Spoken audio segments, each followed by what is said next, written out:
అమ్మా లక్ష్మి, ఎవరెవరికో ఇచ్చావు, ఎందుకు పనికిరాని వాళ్ళని కోటీశ్వరుని చేశావు? అన్ని అర్హతలు ఉన్న నన్ను ఎందుకు ఇలా వదిలేశావు మమ్మీ? నేను ఏం పాపం చేశాను? నా మీద దయతో వజ్ర వైడూర్య మణిమాణిక్యాలతో ఇంత పెద్ద మూట నా మొహాన్ని కొట్టచ్చు కదా. పాపం బిడ్డ అన్న దాంట్లో తప్పేముంది స్వామి? ఎంతైనా నా భక్తుడు నన్నే నమ్ముకుని బ్రతుకుతున్నాడు. ఈ రోజు వాడిని కుబేరుడిని చేస్తాను. అసంభవము లక్ష్మి. వాడు దరిద్ర దేవత మంచి స్నేహితులు. అతనిని బాగుపరచుట బహుదుర్లభము.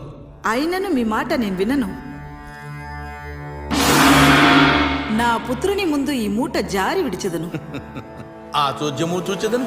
జై జై లక్ష్మి జై లక్ష్మి జై ధరలక్ష్మి సిద్ధించు గమ గమ జై వరలక్ష్మి జై కరలక్ష్మి జై మహాలక్ష్మి. ధర్మం శరణం దక్షామి, దానం శరణం దక్షామి, అంతో ఇంతో. మరేదో చెప్తున్నాను, నీ మూట నువ్వు తీసుకెళ్ళిపో. లేదంటే ఈసారి మాటలతో కాదు చెప్పను. నాకు విషయం అర్థమైనది. దరిద్ర దేవత నీకంటే శక్తివంతమైనది.